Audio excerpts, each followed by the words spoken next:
सध्या महाराष्ट्रासह देशभरात गणेश उत्सवाची धामधूम सुरू आहे.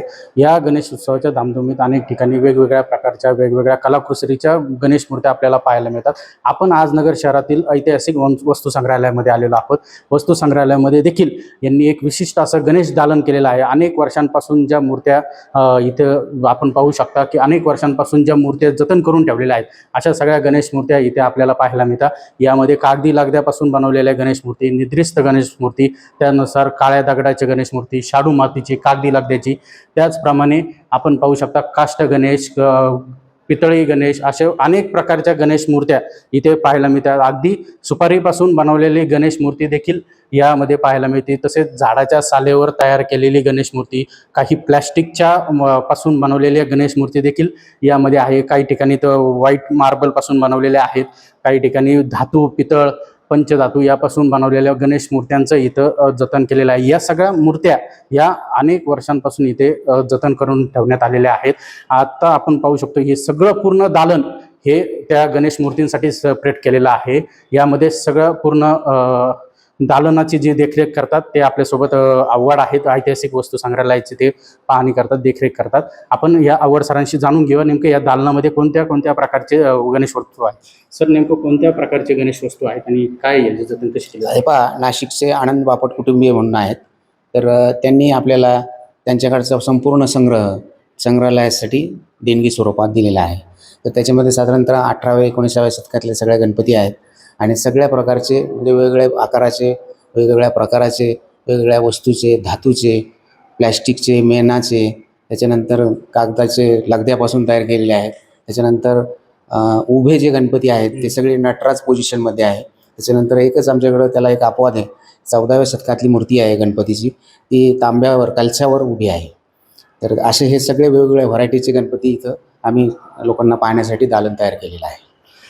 सर, या सगळ्या गणेश मूर्तींमध्ये एक गणेश मूर्ती एक विशिष्ट अशी आहे जिला आपण तांत्रिक गणेश मूर्ती म्हणतो. आता आपण ती पाहिली तांत्रिक गणेश मूर्ती. नेमकं या गणेश मूर्तीचं काय वैशिष्ट्य होतं, ही कुठून आढळली आणि काय याचं तांत्रिक गणेश जो आहे तो रुई छत्तीशी म्हणून गाव आहे नगर तालुक्यामध्ये. तर त्या गावामध्ये त्यांच्या मारुतीच्या देवळाजवळ ती मूर्ती होती. मग त्यांनी काय केलं, खूप दिवस पडली म्हणून त्यांनी आपलं संग्रहालयाला डोनेट केली. इथं डोनेट केल्यानंतर मग आम्ही शेंदूर वगैरे होता, तो सगळा शेंदूर खोलला, आम्ही काढला सगळा आणि ती मूर्ती गणपतीची त्याच्यामध्ये निदर्शनास आली आमच्या. मग त्यावेळेस सुरेश जोशी साहेब होते. मग आम्ही त्याच्यावर संशोधन केलं आणि मग तो गणपती आदी शंकराचार्य जे आहेत त्यांच्या ग्रंथामध्ये त्या गणपतीचा उल्लेख केलेला आहे की हा तांत्रिक गणेश आहे.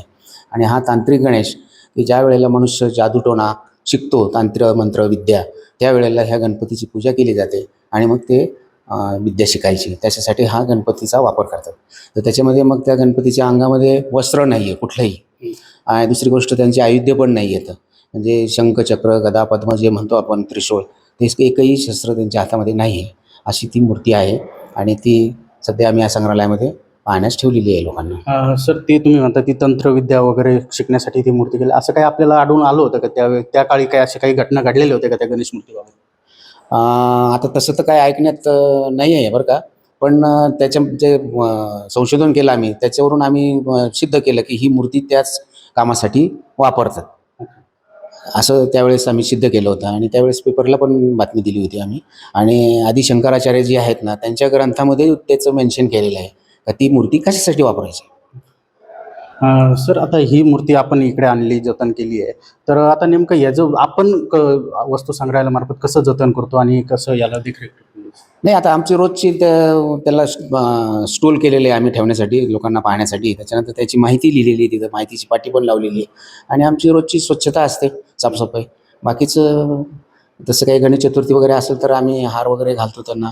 त्याच्यानंतर पेढा वगैरे काही आमचे काही शुभ कामं असतील, वाढदिवस असतील, त्यावेळेस आम्ही पहिले त्या गणपतीचे नमस्कार करतो आणि कार्याला सुरुवात करतो.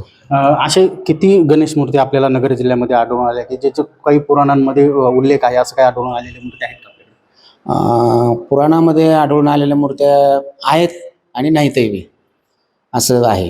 तर त्याच्यामुळं मग आता नेमकं जी काय पुराणाची मूर्ती आहे तर त्याच्यासाठीचा वेगळा तो अभ्यास करावा लागणार आणि तो चालू आहे प्रयत्न माझे.